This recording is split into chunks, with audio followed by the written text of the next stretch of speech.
শহীদ রাষ্ট্রপতি জিয়াউর রহমানের শাহাদাত বার্ষিকীতে শ্রদ্ধা নিবেদন।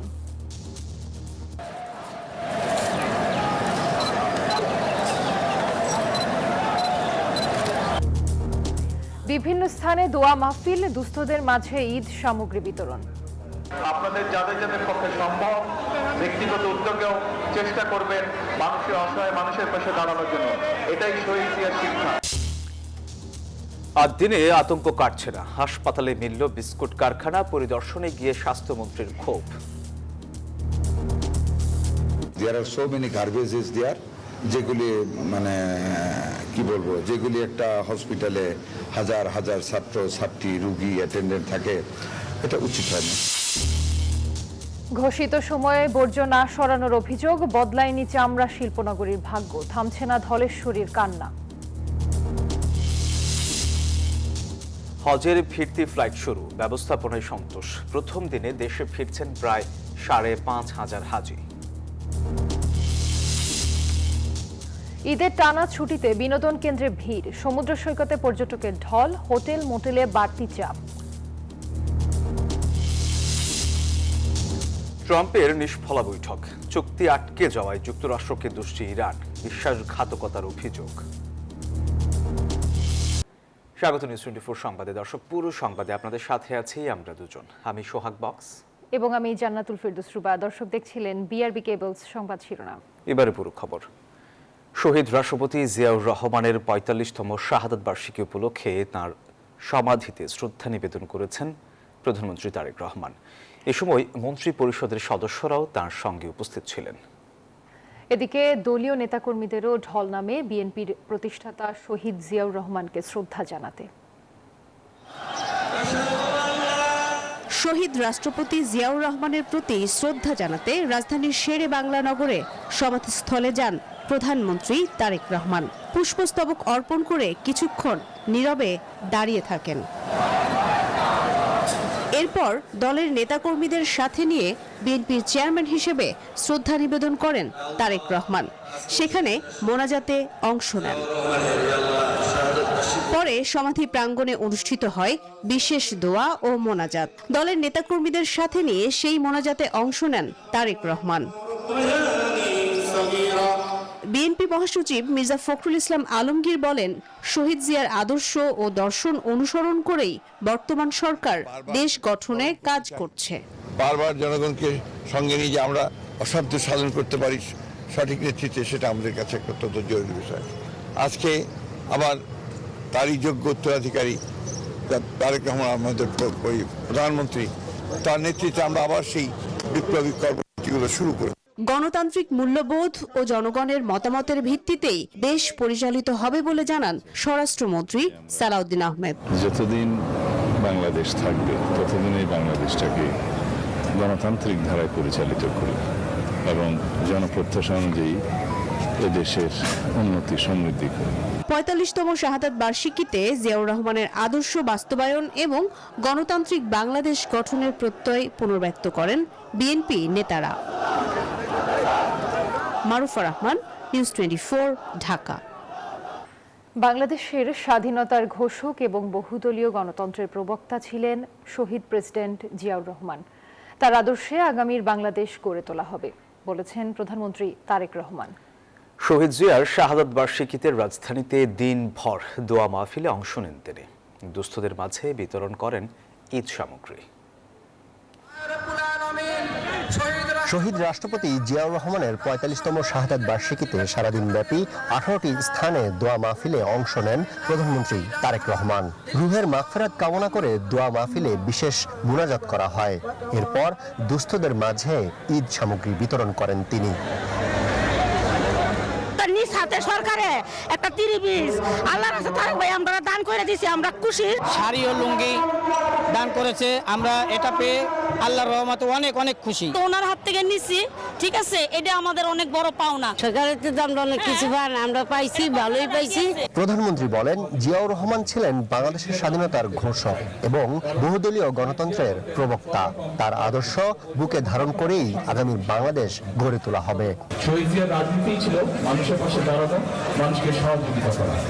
এবং দেশ গঠন করা। আসুন নেতৃবৃন্দ, আজকে শহীদের এই 45তম মৃত্যুবার্ষিকী উত্তোলন করতে শাহাদাত বার্ষিকী উপলক্ষে আমাদের আজকে শপথ হোক যে আমরা শহীদ জিয়ার সেই দীক্ষায় দীক্ষিত হয়ে আমরা দেশ গঠনের কাজে নিজেদেরকে নিয়োজিত করবো ইনশাআল্লাহ। দুস্থদের মাঝে সামর্থ্য অনুযায়ী উপহার সামগ্রী বিতরণ করতে নেতাকর্মীদের প্রতি আহ্বান জানান তিনি। আপনাদের কাছে আমার আহ্বান থাকবে, শুধু দলের পক্ষ থেকে নয়, আপনাদের যাদের যাদের পক্ষে সম্ভব ব্যক্তিগত উদ্যোগেও চেষ্টা করবেন মানুষের অসহায় মানুষের পাশে দাঁড়ানোর জন্য। এটাই শহীদ জিয়ার শিক্ষা। বিভিন্ন স্থানে মাহফিলে প্রধানমন্ত্রীর সাথে ছিলেন মির্জা ফখরুল ইসলাম আলমগীর ও সালাউদ্দিন আহমেদ সহ দলের সিনিয়র নেতারা। আরিফুল ইসলাম, নিউজ 24, ঢাকা। রাজধানীর মগবাজারের আদ্দিন মেডিকেল কলেজ হাসপাতালে পরিদর্শনে গিয়ে বেকারির সন্ধান পেয়েছেন স্বাস্থ্যমন্ত্রী সরদার মোহাম্মদ সাখাওয়াত হোসেন। বিকেলে স্বাস্থ্য অধিদপ্তরের মহাপরিচালককে নিয়ে যে ওয়ার্ডে 6 শিশুর মৃত্যু হয়েছিল সেটি সহ বিভিন্ন বিভাগ ঘুরে দেখেন তিনি। হাসপাতালে কিভাবে বেকারি ও এত আবর্জনা থাকতে পারে তা নিয়েও ক্ষোভ প্রকাশ করেছেন মন্ত্রী। জানান, নিহত শিশুদের মায়েদের সাথে কথা বলে তদন্ত কমিটি আরও 3 দিন পর প্রতিবেদন জমা দেবে। আদ্দিন হাসপাতালে 6 শিশু মৃত্যুর ঘটনার 3 দিন পর পোস্ট অপারেটিভ ওয়ার্ড সহ বিভিন্ন বিভাগ পরিদর্শনে যান স্বাস্থ্যমন্ত্রী। হাসপাতালেই 2টি ইলেকট্রিক ওভেন সহ বেকারি কারখানা দেখে বিস্ময় প্রকাশ করেন মন্ত্রী। বেকারির আশেপাশে ছড়িয়ে ছিটিয়ে আছে ময়লা আবর্জনা ও বিভিন্ন মালামাল। পাশে ময়লা পানি ভর্তি একটি খোলা ট্যাঙ্ক দেখতে পান। হাসপাতালের জন্য ঝুঁকিপূর্ণ বেকারি কিভাবে চলছে, কারা এর অনুমোদন দিয়েছে সে সংক্রান্ত কাগজপত্র দ্রুত দেখাতে নির্দেশ দেন তিনি। There are so many garbages there, যেগুলি মানে কি বলবো, যেগুলি একটা হসপিটালে হাজার হাজার ছাত্র ছাত্রী রোগী অ্যাটেন্ডেন্ট থাকে, এটা উচিত হয়নি। এর আগে স্বাস্থ্য অধিদপ্তরে 6 শিশুর মৃত্যুর ঘটনার তদন্তে গঠিত কমিটির সাথে বৈঠক করেন স্বাস্থ্যমন্ত্রী। কমিটির পক্ষ থেকে জানানো হয়, নিহত শিশুদের মায়েদের মতামত নিয়ে পূর্ণাঙ্গ প্রতিবেদন দিতে আরও 3 দিন সময় প্রয়োজন। পরে মন্ত্রী জানান, কমিটির সদস্য সংখ্যা 6 জনে উন্নীত করা হয়েছে। প্রাথমিক তদন্তে উঠে আসা কিছু গুরুত্বপূর্ণ তথ্য তুলে ধরেন স্বাস্থ্যমন্ত্রী। তো মাগুলির সাথে দেখা করে ওনাদের স্টেটমেন্ট নিয়ে পূর্ণাঙ্গ প্রতিবেদনটা তৈরি করে আগামী 3 তারিখে আমাদের কাছে জমা দেবেন। অন্যদিকে এই হাসপাতালে চিকিৎসা নিতে আসা রোগীদের কারো কারো মধ্যে এখনো রয়েছে আতঙ্ক। ওনাদের গাফিলতি ছিল, এটা ঠিক আছে, কারণ এসি বিষয়ে ওনারা ওইভাবে সতর্ক ছিল না। আতঙ্ক তো একটু কাজ করতেই আছে, ভয় কাজ করতেছে। রোগী আর স্বজনরা বলছেন, কর্তৃপক্ষের উচিত রোগীদের সেবার বিষয়ে আরো সচেতন হওয়া। সাফিয়া সাস্তা, নিউজ 24, ঢাকা। এবার লাইজলের সৌজন্যে পরিষ্কার পরিচ্ছন্নতা আপডেট।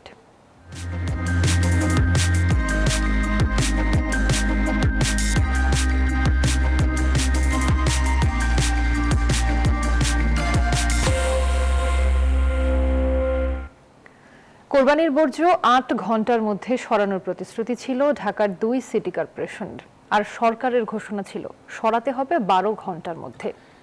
তবে শনিবার দুপুরেও রাজধানীর বিভিন্ন এলাকায় বর্জ্য পড়ে থাকতে দেখা গেছে। এদিকে ঈদের 3য় দিনেও বিভিন্ন এলাকায় পশু কোরবানি দিয়েছেন কেউ কেউ। ঈদের 3য় দিন, এদিনও রাজধানীর ওয়ার্ডে চকবাজার, মোহাম্মদপুর, কালশিও, মিরপুর সহ বিভিন্ন স্থানে পশু কোরবানি দিয়েছেন অনেকেই। তারা বলছেন, ঈদের দিন কষায় সংকট থাকে অন্যান্য ব্যস্ততা, তাছাড়া পারিবারিক ঐতিহ্য মেনেও তারা দেরিতে পশু কোরবানি করেন।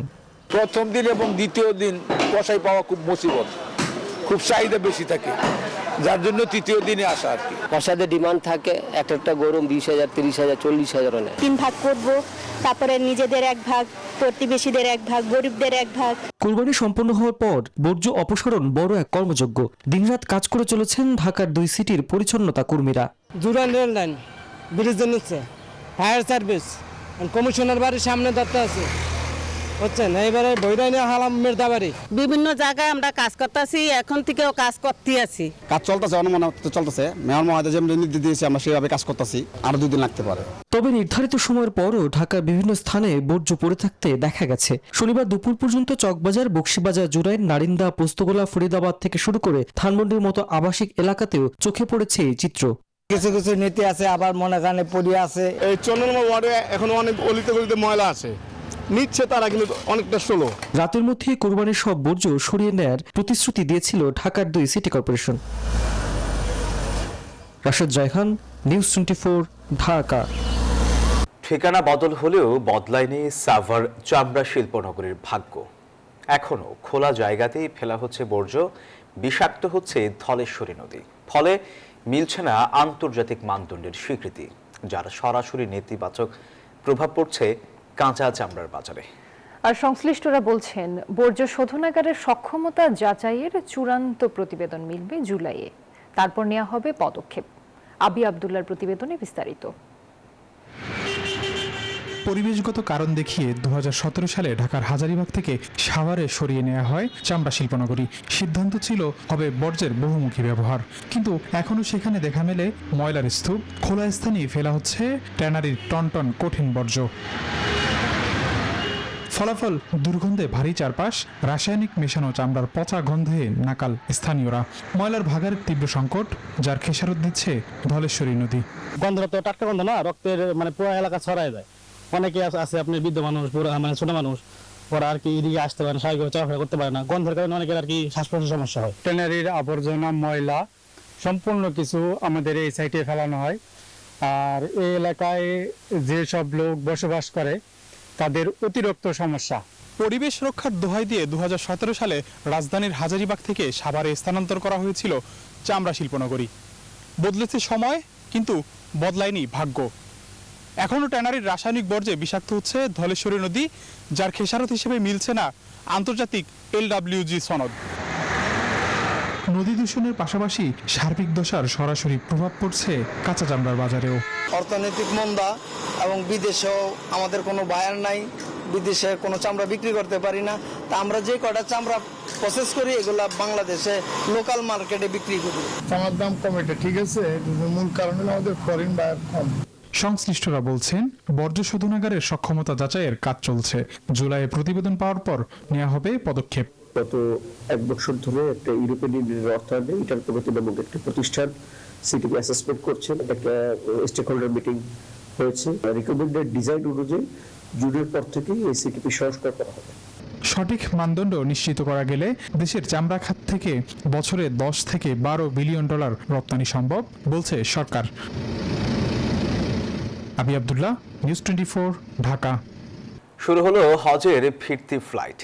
শনিবার সকাল 11:15টায় প্রথম ফ্লাইটে শাহজালাল বিমানবন্দরে এসে পৌঁছান 419 হাজি। জানান ব্যবস্থাপনা নিয়ে সন্তুষ্টির কথা। তবে কয়েকজন অবশ্য কিছু অভিযোগের কথাও বলেছেন। সব মিলিয়ে এবার সবকিছু বেশ গোছানো ছিল বলে জানান হাজিরা। প্রথম দিনে 11টি ফ্লাইটে প্রায় 5,500 হাজি দেশে ফিরেছেন। পবিত্র হজ পালন শেষে প্রশান্তি নিয়ে সৌদি আরব থেকে দেশে ফিরতে শুরু করেছেন হাজিরা। হযরত শাহজালাল আন্তর্জাতিক বিমানবন্দরে প্রথম ফ্লাইটে এলেন 419 জন। হাজিরা জানান, এবারের ব্যবস্থাপনা ছিল বেশ গোছানো, ভোগান্তি ছাড়াই দেশে ফিরতে পেরেছেন তারা। না, আমাদের দেশ থেকে শুরু করে ও দেশেও অনেক ব্যবস্থাপনা ভালো, আমাদের দেশের ব্যবস্থাপনা ভালো। খুব সুন্দর, জোরদর্শী, খুব সুন্দর, আমরা খুব সন্তুষ্ট। নারীরাও জানান সন্তুষ্টির কথা, বলেন এবারের ব্যবস্থাপনা ছিল পরিপাটি। আলহামদুলিল্লাহ অনেক ভালো। যেমন আগে শুনেছিলাম যে খুব কষ্ট হয়, কোনো কষ্ট হয়নি। আলহামদুলিল্লাহ সব জায়গায় আমরা ভালো ছিলাম। এর চাইতে অনেক ভালো। 2019 সালে করেছি আর এবার আবার করলাম, আমার কাছে খুবই ভালো লেগেছে। কয়েকজন অবশ্য কিছু অভিযোগের কথাও জানান। ট্রাভেল এজেন্সিগুলো করে কি, তারা বলে নিয়ে যায় একরকম, ওইখানে গিয়ে সেটা করে না।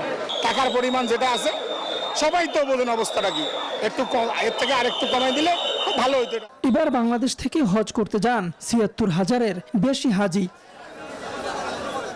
তাওহিদুল ইসলাম, নিউজ 24, ঢাকা। ঈদুল আজহার ছুটিতে কক্সবাজারে নেমেছে পর্যটকের ঢল।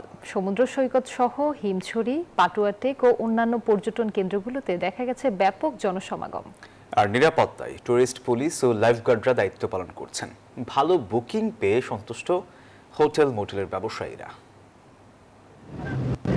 ঈদের ছুটিতে কক্সবাজারে নামে পর্যটকের ঢল। দ্বিতীয় দিন থেকে ভিড় বাড়ায় সৈকত ও পর্যটন কেন্দ্রগুলোতে ছিল জনসমাগম। নিরাপত্তায় দায়িত্ব পালন করেন টুরিস্ট পুলিশ ও লাইফগার্ডরা।